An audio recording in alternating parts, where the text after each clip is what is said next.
अस्सलाम वालेकुम everyone, welcome back to my channel. I hope कि आप सब ठीक होंगे। अल्हम्दुलिल्लाह मैं भी बिल्कुल ठीक हूँ। अभी तक अगर आपने मेरे चैनल को सब्सक्राइब नहीं किया तो सबसे पहले मेरे चैनल को सब्सक्राइब जब भी आप मेरी वीडियो को लाइक करते हैं या मेरी वीडियो पे कमेंट करते हैं तो मुझे बहुत ज़्यादा मोटिवेशन मिलती है। इसलिए मेरी रिक्वेस्ट है कि आप लोग ज़रूर अपने ओपिनियन शेयर किया करें। खैर, आज है फ्राइडे और फ्राइडे को हमेशा हमारे घर में बनती है बिरयानी और मैं बस उसी की तैयारी के लिए प्याज काट रही हूँ। हर किसी का बिरयानी बनाने का तरीका एक दूसरे से मुख्तलिफ होता है। मैं जिस तरीके के साथ बिरयानी बनाती हूँ आज इस वीडियो में मैं आपके साथ वो शेयर करूँगी। और ये प्याज काटने वाला मरहला सबके लिए मुश्किल होता है, जैसे कि मेरे लिए भी। यहाँ मेरी आंखों से पानी फूल निकल रहा था और मुझे बिल्कुल भी याद नहीं कि शायद ही मैंने कभी शादी से पहले प्याज काटा हो। और शादी के बाद जब मैंने फ़र्स्ट टाइम प्याज काटा था मुझे याद है आज भी, हसन ने अपने सर पे हेलमेट पहन के तो मुझे प्याज काट के दिया अभी था। तो मेरी प्रैक्टिस हो गई है लेकिन अभी भी बहुत ज़्यादा जाता है मेरी आंखों में। और यहाँ पर 3 बड़े साइज़ के मैंने प्याज काट लिए थे और अभी डाल रही थी मैं इनको। मोस्टली मैं जुम्मा की नमाज से पहले बिरयानी का सारा मसाला रेडी कर देती हूँ और जुम्मा की नमाज के बाद फिर चावल बॉईल करके तो बिरयानी को तय लगा के दम दे देती हूँ, क्योंकि फ्राइडे को मुझे बहुत ज़्यादा काम होते हैं और इशाल भी स्कूल से जल्दी आ जाती है, उसको भी फ्रेश करवाना होता है और सारे काम मेरे साथ साथ चल रहे होते हैं। इसलिए मैं कोशिश करती हूँ कि उसके आने से कम बिरयानी का मसाला तैयार हो ताकि वो आए तो मुझे इतनी मुश्किल ना हो और मैं चावलों को बॉईल करने के लिए रख के बाकी के अपने काम सारे साथ साथ कर लिया करूँ। और 3 बड़े साइज़ के टमाटर मैंने ले लिए थे और ये इतने रेड और फ्रेश लग रहे थे। इनको सबसे पहले मैंने वॉश कर लिया, उसके बाद मैं इनको इस तरह गोल तरीके के साथ काट लूँगी। हर किसी का अपना तरीका होता है काटने का, लेकिन मैं इसी तरह से काटती हूँ। इस तरह से इनका छिलका भी आसानी के साथ उतर जाता है। बहुत सारे लोग छिलका रिमूव करके इसको डालते हैं लेकिन मैं इसी तरह से डालती हूँ और जब ये थोड़ा सा नरम हो जाता है तो इसका छिलका खुद ही अलहदा हो जाता है। तो फिर चम्मच की मदद से मैं उसको बाहर निकाल लेती हूँ। 2 टमाटर यहाँ पर मैंने काट लिए थे और तीसरा टमाटर जो है वो मैं आधा काट रही थी और मुझे लग रहा था कि ये काफ़ी होगा तो फिर मैंने सिर्फ इसमें अढ़ाई। और यहाँ पर प्याज भी ब्राउन हो रहे थे और मैं जब खाना बना रही होती हूँ तो मैं सब्ज़ी का मसाला रख के तो साथ ही सब्ज़ी किचन में बना लेती हूँ। इस तरह से बहुत सारा जैसे यहाँ पर प्याज को मैं ऊपर रख के तो साथ ही मैंने चिकन भी वॉश कर लिया था और बाकी जितनी भी चीज़ें बिरयानी के अंदर जानी थी साथ मैंने वो भी फ्राइडे के इसलिए मैं काम जल्दी से ख़त्म करती हूँ कि फिर इकट्ठे हम साथ बैठ सकेंगे अगर मैं काम जल्दी ख़त्म कर लूँगी तो। क्योंकि एक फ्राइडे का ही दिन तो होता है जब हम सब इकट्ठे होते हैं दिन में, क्योंकि ज़िंदगी में इन्हीं लम्हों के लिए हम बहुत सारी कुर्बानियाँ भी दे रहे होते हैं साथ साथ।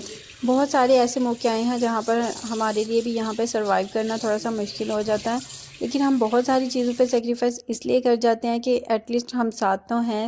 और इसी तरह अगर आप अपने हस्बैंड के साथ, अपने बच्चों के साथ, अपनी फैमिली के साथ हैं तो अल्लाह ताला का बहुत ही ज़्यादा शुक्र अदा किया करें, क्योंकि उस टाइम पर हमें एहसास नहीं होता लेकिन जब ये टाइम गुजर जाता है तो उस टाइम पर फिर बहुत ज़्यादा फ़ील होता है कि काश वो गुजरा हुआ वक्त वापस आ जाए और हम उस टाइम को अच्छे से अपनी फैमिली के साथ गुजार सकें। लेकिन वो टाइम यहाँ आते हैं अपनी बिरयानी की तरफ वापस। यहाँ पर मेरे पास पेस्ट भी था लेकिन मुझे फ़्रेश अदरक का टेस्ट ज़्यादा अच्छा लगता है तो मैं इसका फ़्रेश पेस्ट बनाकर जो फ्रेश अदरक का टेस्ट होता है वो पूरे खाने के टेस्ट को चेंज कर देता है। तो यहाँ पर हो चुका था प्याज ब्राउन और उसके अंदर मैंने सारा चिकन इस तरह से डाल दिया था और अब इसको तकरीबन मैं 5 से 10 मिनट पकाऊंगी इसमें अच्छी तरह से, क्योंकि जब इस तरह से चिकन को फ्राई कर लें तो उसकी स्मेल ख़त्म हो जाती है। मुझे लगता है कि चिकन अच्छे से ब्राउन हो गया है तो मैं इसके अंदर फिर डाल देती हूँ टमाटर। बिरयानी के मसाले में प्याज और टमाटर दोनों चीज़ें ज़्यादा जाती हैं, नहीं तो फिर उस तरह से इसका मसाला अच्छे से नहीं बनता। तो यहाँ पर टमाटर इसमें मैंने ऐड कर दिए। जब ये थोड़े से नरम हो जाएंगे तो इनका छिलका जो है खुद ही सेपरेट हो जाएगा और फिर उसको स्पून की मदद से मैं बाहर निकाल लूँगी। जब टमाटर ऐड किए जाते हैं तो वो थोड़ा सा पानी छोड़ते हैं और ये चिकन इसके अंदर ही सॉफ्ट हो जाता है। मैंने इसके अंदर टमाटर ज़्यादा डाल दिए थे इसलिए मैंने इसमें दही नहीं डाला, क्योंकि अभी दही है भी नहीं था मेरे पास। और अगर आपके पास हो तो आप इसके अंदर वो भी ऐड कर सकते हैं। और यहाँ पर आप देख सकते हैं कि सारे टमेटोज जो हैं वो सॉफ्ट हो गए हैं और इनके छिलके जो हैं वो सेपरेट हो गए हैं। बस अब इनको मैं निकाल लूँगी। तो जितने भी टमेटोज इसके अंदर हैं अब स्पून के साथ मैं उनको अच्छी तरह से मैश कर लूँगी ताकि उनका एक अच्छा सा पेस्ट बन जाए। सारे छिलके सेपरेट करके मैंने यहाँ पर अदरक और ग्रीन चिलीज़ का पेस्ट बना लिया था और फ्रेश अदरक की तो बात ही अलग है, इसका हमेशा से टेस्ट अच्छा होता है। जो पेस्ट होता है उसका भी टेस्ट ठीक होता है लेकिन मुझे हमेशा से फ्रेश अदरक का ही टेस्ट पसंद है, इसलिए मैं कोशिश करती हूँ कि मैं ज़्यादातर मैंने इसका फ्लेम ऑफ किया था क्योंकि मुझे टमेटोज़ के छिलके सेपरेट करने थे। और अब अदरक और ग्रीन चिलीज़ को ऐड करके तो फिर से फ्लेम मैंने उसका ऑन किया और अब इसको अच्छी तरह से भून लूँगी। उसके बाद इसके अंदर सारी स्पाइसेस ऐड कर दूँगी। स्पाइसेस सारी मैंने अपने टेस्ट के हिसाब इसमें से ही दातर डाली मिर्च, हैं। हल्दी, नमक और बिरयानी मसाला ही सिर्फ मैंने और साथ ऐड में किया कुछ है। खड़े मसाले ऐड किए थे, जैसे कि ज़ीरा, इन सारे ब्लैक मसालों पेपर। को डाल के फिर मैं अच्छी तरह से इसकी बुनाई कर लूँगी। और यहाँ पर खड़े होकर मैं यही सोच रही थी कि आगे आ रहा है रमज़ान, और रमज़ान की सारी तैयारी अभी हमारी करने वाली है। और मैं यही सोच रही थी कि कौन कौन सी रेसिपीज़ बनानी है, क्या करना है, कितना सामान बना के रखना है। यहाँ पर मैंने इसके अंदर ऐड कर दिया था लेमन का रस, जिसको डालने के बाद टेस्ट बहुत अच्छा हो जाता है बिरयानी में। और साथ ही ऐड कर दी थी मैंने ग्रीन चिलीज़। तो आप सब लोगों की रमज़ान की तैयारी कैसी है, आप लोग भी कमेंट बॉक्स में ज़रूर बताइएगा। मेरा अभी मार्केट में चक्कर लगेगा और मैंने ग्रॉसरी और क्रॉकरी सारी शॉपिंग अभी करनी है रमज़ान के लिए, तो इंशाल्लाह वो भी आपके साथ शेयर करूँगी। और चावलों के लिए पानी मैंने रख दिया था, उसके बाद उसके अंदर सारे खड़े मसाले डाले, ऑयल डाला, और जब पानी बॉयल हो गया तो उसके अंदर मैंने चावल ऐड कर दिए। लेकिन यहाँ पर मैं भूल चुकी थी कि मैंने इसके अंदर साल्ट पे ऐड करना है, लेकिन अल्हम्दुलिल्लाह मुझे टाइम से याद आ गया था। जब मैं दम देने लगी थी तो उस टाइम पर मुझे याद आ गया। फिर मैंने पानी लिया थोड़ा सा और उसके अंदर मैंने साल्ट ऐड किया। तो जब वो सही से हल हो गया तो उसको फिर मैंने चावलों के ऊपर डाल दिया स्पून के साथ। तो आप लोग भी अगर चावलों में कभी नमक डालना भूल जाएं तो ये ट्रिक बहुत काम करती है। मेरा तो बहुत अच्छे से हल हो गया था नमक, और चावलों में पता भी नहीं था चल रहा कि मैं नमक डालना भूल गई थी बाद में। और जब मैं साथ व्लॉग बना रही होती हूँ तो फिर बड़े काम मेरे से उल्टे भी हो जाते हैं, क्योंकि फिर सारा फोकस उधर नहीं होता, साथ में वीडियो पे भी फोकस हो रहा होता है, तो बहुत सारी चीज़ें उल्टी भी हो जाती हैं। और फिर ये है कि टाइम के साथ साथ उनको सीधा भी कर लेती हूँ जब जब चीज़ें याद आ जाती हैं। और यही बात है कि हम सोचते हैं कि जिन्होंने हाथ में कैमरा पकड़ा इनकी ज़िंदगी तो बड़ी हसीन है, लेकिन नहीं, कैमरे के पीछे भी बहुत सारी स्ट्रगल होती है।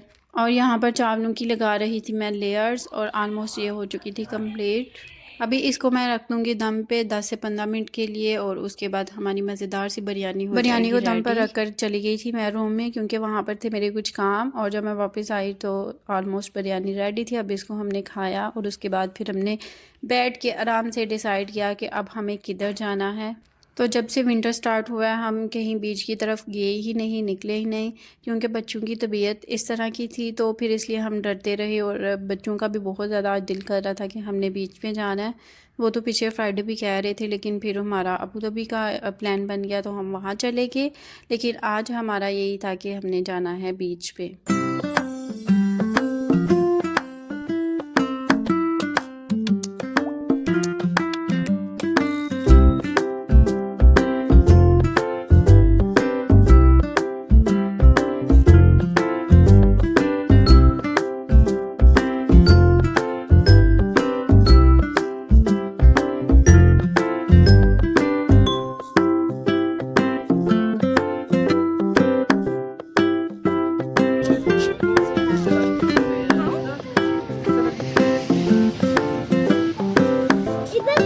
इधर गया यार, ऐसे शॉट मिट्टी में बैठ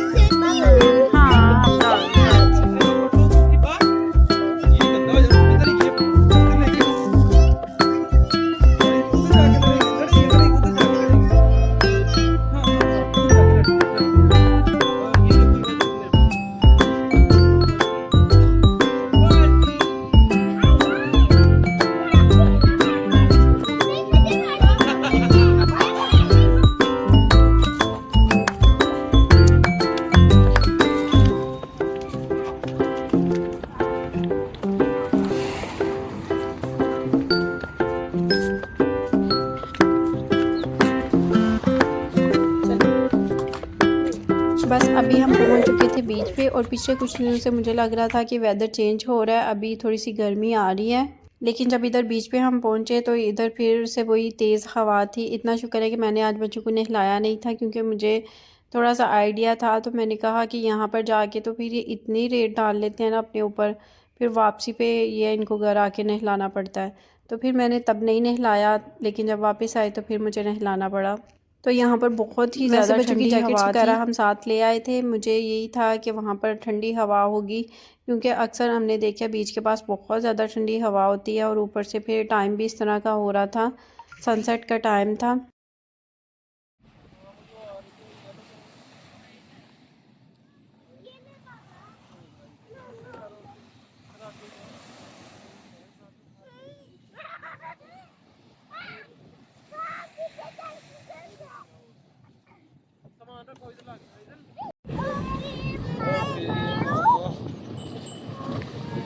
दादा पूरी ट्रक में मट्टी डालो और वो मुझे दे दो। इधर लड़ाइयाँ होने लगी मेरे हैंड रेड वाले हो रहे हैं। तो क्या हुआ? रेत के साथ ही खेलना है ना। हिबा, वो आइदल को बाल्टी दो, आइदल भर के लाती है खेलना। इधर से उठो, अपना ट्रक भी उठाओ और वो चलो उधर जा खेलो। इधर देखो, हम मट्टी जमा कर। हाँ उधर जा खेलो, उधर भी आता है सारा कुछ है। जब भी हम लोग बीच पर जाते हैं तो बच्चों को हमें अलग से बिठाना पड़ता है, नहीं तो ये इकट्ठे बैठे हैं तो फिर मट्टी ऊपर उड़ाते हैं और एक दूसरे की आंखों में जाती हैं और फिर रोने बैठ जाते हैं। इशाल हिबा बड़ी हैं तो अब उनको थोड़ी सी समझ है, लेकिन आयज़ा मिल्लान छोटे हैं तो वो फिर ऊपर उठाते हैं मट्टी को। और फिर वो ये भी होता है कि जिधर इशाल हिबा खेल रही हैं उनका दिल होता है कि हम भी इधर ही खेलें। इधर ये फुल स्पीड के साथ पानी उड़ा रहे हैं अंदर।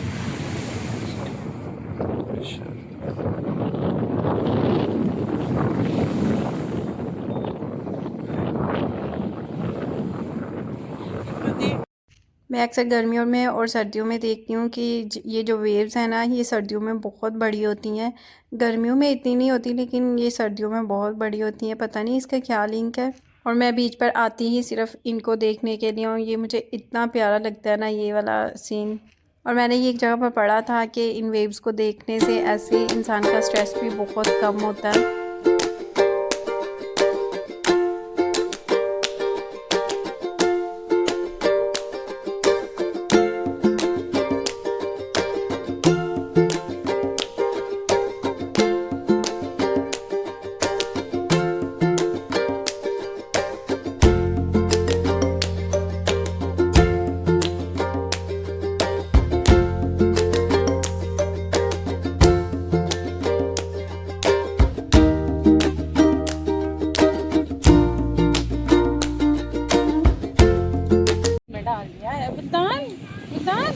अपने ऊपर तो ना गिराओ, अपने ऊपर नहीं गिराओ।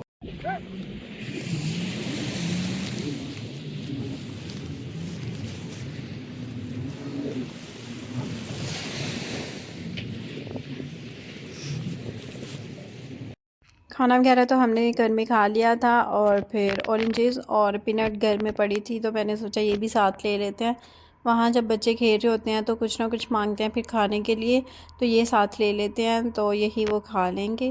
तो बस ये फिर हम थोड़ी बहुत चीज़ें जो थी वो साथ ले आए थे। सवा हम आते हुए मार्केट में बिल्कुल भी नहीं रुके, बस जो घर में था वो लिया और हम पहुँच गए।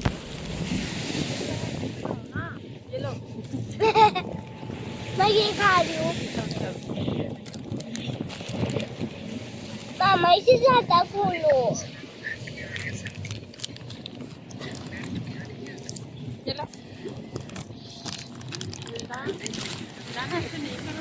मामा मैं बस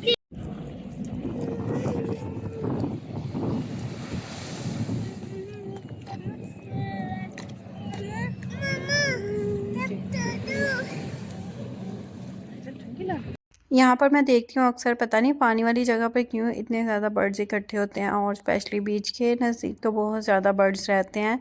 तो यहाँ पर भी पता नहीं क्यों बहुत ही ज़्यादा इकट्ठे हुए थे और मुझे लग रही थी बहुत ही ज़्यादा सर्दी, क्योंकि बच्चों को तो मैंने नहीं नहलाया लेकिन खुद मैं नहा कर आई थी तो उस वजह से इतनी ज़्यादा सर्दी लग रही थी। बाकी सबको इतनी फील नहीं होती लेकिन मुझे और इशाल को ज़्यादा सर्दी लगती है। हर किसी के अपने बॉडी का हिसाब होता है और सब हमें कहते हैं कि आपको ज़्यादा सर्दी लगती है, लेकिन मैं वही कह रही थी कि हर किसी की बॉडी का अपना टेम्परेचर होता है तो उसी तरह से फिर सर्दी भी सबको वैसे ही फील होती है। और जैसे जैसे सूरज गरूब हो रहा है इतना प्यारा ये पानी और सारा कुछ बहुत ही प्यारा लग रहा है, दिल कर रहा है कि इधर बस बैठ के इसको देखते जाएँ। मैं जब विज़िट पे आती थी यहाँ पर दुबई में, तो फिर जब मैं पाकिस्तान में वापस आया करती थी तो मुझे सबसे ज़्यादा यही वाला टाइम याद आता था, बीच वाला, क्योंकि यहाँ बैठकर पानी को देखना बहुत ही ज़्यादा अच्छा लगता है। और आज तो पहुँचे भी हम बहुत ही अच्छे टाइम पर थे जब सूरज गरूब हो रहा था। तो यहाँ पर हमने बहुत ही ज़्यादा वीडियोज़ वगैरह भी बनाई और फ़ोटोज़ भी कुछ बनाई। दिन में आए हैं तो बच्चों ने भी बहुत ही ज़्यादा एंजॉय किया है। बच्चों का तो वैसे भी फेवरेट काम है ये मट्टी के साथ खेलना, तो यहाँ पर आके फिर उनको वो मौका मिल जाता है और वो बहुत खुश हो जाते हैं। और इस दफ़ा तो ईशान ने अपने स्लीपर्स भी जो है वो उतार दिए हुए थे और वो बस मज़े के साथ खेल रही थी कि बस अब मुझे कोई कुछ ना कहे, मैं आराम से बैठ के जितना मेरा दिल करे मैं खेलूँ। हिबा को लग रही थी सर्दी, तो फिर मैं इशाल की जो जैकेट लेकर आई थी वो मैंने हिबा को पहना दी।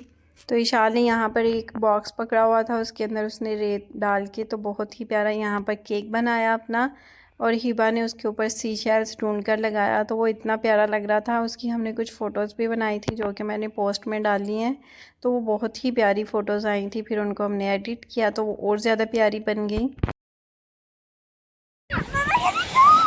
वाह, इसके ऊपर सीशेल्स, हाँ रखो रखो हिबा। शीशम रखो।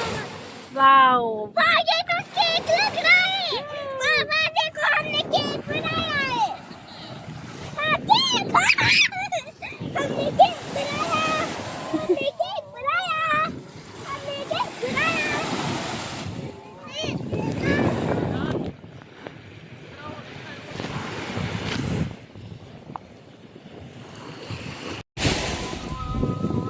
चलो आ जाओ वापस बिल्डान, चलो वापस। ईशान नो, डोंट गो।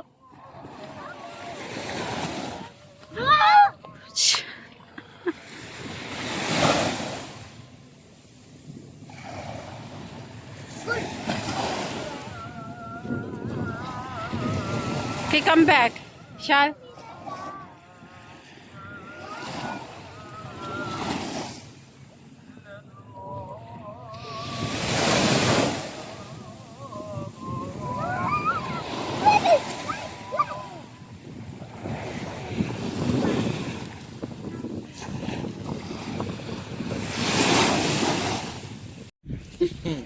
मामा उसको पकड़ाई ना आके।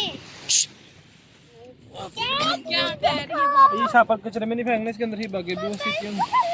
अच्छा अच्छा, चलो ना, हम चलते हैं। चल जाओ, अपने इसके पीछे भागो, देखना है भागेगी आगे लग के। भागो। चलो चले चले, वो आपको कह रही प्यार करे। ऊपर आ सकते, मैं मारा पाँव मारा है, फिर भी नहीं असर।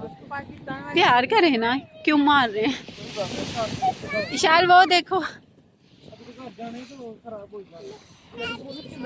अच्छा वो देखो। हाँ हाँ, रुक जाओ, पानी लेके आओ बाल्टी में। इधर इधर आ जाओ, पीछे आ जाओ, इधर इधर आ जाओ। इधर वो पे वो दांती मिट्टी का है, उठ इधर से।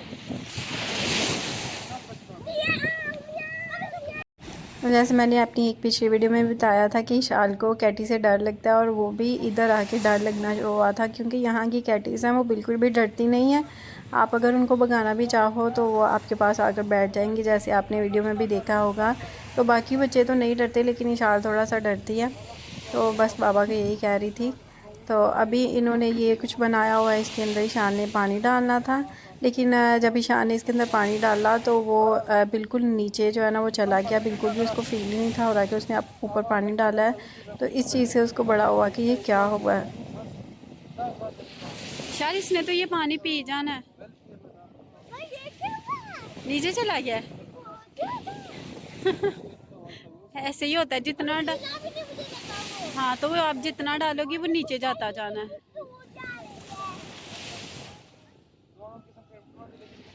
चलो जूते पहनो।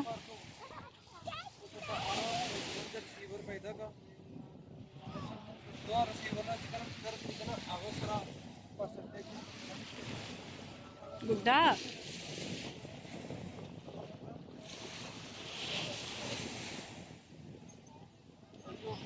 चलो मेरे बेटा, जूता पहन के जाओ। जैसे जैसे रात हो रही थी तो यहाँ पर सर्दी भी ज़्यादा बढ़ती जा रही थी, हवा बहुत ठंडी होती जा रही थी। तो मैं इनको ये कह रही थी कि अब चलो वापस घर, लेकिन बच्चों का मट्टी से दिल पड़ता ही नहीं है। तो अभी इशाल गई थी वॉश करने अपने फुट।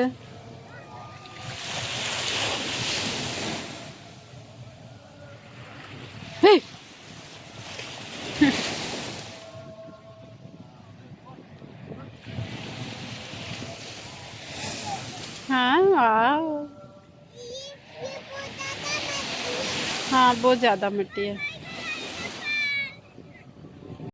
यहाँ पर हमने इकट्ठे किए थे डिफरेंट सी शेल्स, ये इतने प्यारे लग रहे थे। ये जो अभी मैंने हाथ में पकड़ा रेड वाला, ये तो बिल्कुल ऐसे लग रहा है जैसे फूल ये की सारे कोई डिफरेंट पत्ती हो। शेप्स में थे और डिफरेंट कलर्स में थे, और मुझे यही हो रहा था कि अल्लाह ताला ने हमें अपनी कितनी ज़्यादा और नेमतों उन से सारी नवाजा नेमतों में हुआ है। एक ये भी बहुत बड़ी नेमत है कि हम उसकी बनाई हुई चीज़ों को एक्सप्लोर कर सकते हैं। हम अक्सर बहुत सारी नेमतों को काउंट नहीं करते, लेकिन अगर देखा जाए तो सुनना और किसी चीज़ को महसूस करना, ये भी कितनी बड़ी नेमत है अल्लाह ताला की हमारे लिए। बहुत सारे लोग हैं दुनिया में जिनके पास आवाज़ नहीं होती या फिर जिनके पास देखने की जो है नेमत नहीं होती, तो हमें इन छोटी सारी नेमतों पे अल्लाह ताला का शुक्र अदा करते रहना चाहिए। और यहाँ पर इनको मैं बड़े गौर से देख रही थी, मुझे लगा शायद इनमें से कोई डायमंड ना निकल आए मेरे लिए। तो हम जब भी बीच पर जाते हैं, ये हमारा फेवरेट काम होता है, सी शेल्स ढूंढना और फिर उनकी शेप्स को देखना और उनके कलर्स को देखना कितनी कितनी देर बैठ के। तो बच्चे भी यही काम करते हैं, वो भी अक्सर सी शेल्स ढूंढने लग जाते हैं। यहाँ पर अपना नाम लिखा था सैंड पे, और मैं उसको कह रही थी कि इशाल जब जाने के टाइम इसको रिमूव करके जाना, क्योंकि लोगों के ऊपर पाँव आते हैं तो फिर अच्छा नहीं लगता। तो मेरी बात हीमा ने सुन ली थी, तो वो इसको चाह रही थी कि वो इसको रिमूव कर दे, और वो फुर्स के साथ ही स्टार्ट हो गई थी कि मैं अब इसको रिमूव कर देती हूँ। तो पहले उसने खुद भी थोड़ा सा लिखा और उसके बाद फिर वो रिमूव करना शुरू हो गई। अभी उसको सही से लिखना नहीं आता, बस अपना नाम ही लिखना आता है हिबा को, तो इसलिए फिर वो इस तरह के फ्लावर्स वगैरह बनाती रहती है। लेकिन इशाल को देख के उसको बहुत शौक आता है कि जैसे आपा लिखती है मैंने भी ऐसे ही लिखना है। तो दूसरी जगह पर फिर इशाल मेरा नाम लिखने लग गई थी, और हिबा इधर पहले उसका नाम रिमूव करती जा रही थी कि इस पर कोई पाँव ना रखे, हालांकि वो खुद भी पाँव के साथ ही रिमूव कर रही थी। और फिर जाकर तो वो इशाल आगे लिखती जा रही थी। मुझे भी बस यही था कि टाइम से वापस चले घर और जाके मैं इनको शावर दूं, क्योंकि इन्होंने अपनी सही वाली बुरी हालत की हुई थी मट्टी के साथ। जब ये बीच से वापस जाते हैं तो ये इनके कपड़े और सारा कुछ बहुत ज़्यादा गंदा हो जाता है। तो बाज़ दफ़ा मैं सोचती हूँ कि अपनी लेके जाना, लेकिन फिर मुझे होता है कि नहीं, बच्चों को नेचुरल चीज़ें एक्सप्लोर करने देना चाहिए। इस चीज़ से इनकी मेंटल ग्रोथ बहुत अच्छी होती है और बहुत सारी चीज़ें बच्चे सीखते भी हैं। जब ये किसी ऐसी जगह पर आते हैं जहाँ पर बहुत ज़्यादा नेचर हो, तो ये खेलते भी बहुत ज़्यादा हैं, और जब वापस जाते हैं तो फिर इनको शावर दिलाती हूँ, तो फिर सुकून के साथ बहुत मज़े से सो भी जाते हैं, और इस तरह से इनका टाइम भी स्क्रीन से बहुत दूर रहता है। और बस यही आज की हमारी रूटीन थी जो कि मैंने आपसे शेयर की। आई होप कि आपको अच्छी लगी हो, तो प्लीज़ ज़रूर चैनल को सब्सक्राइब करें, कमेंट करें।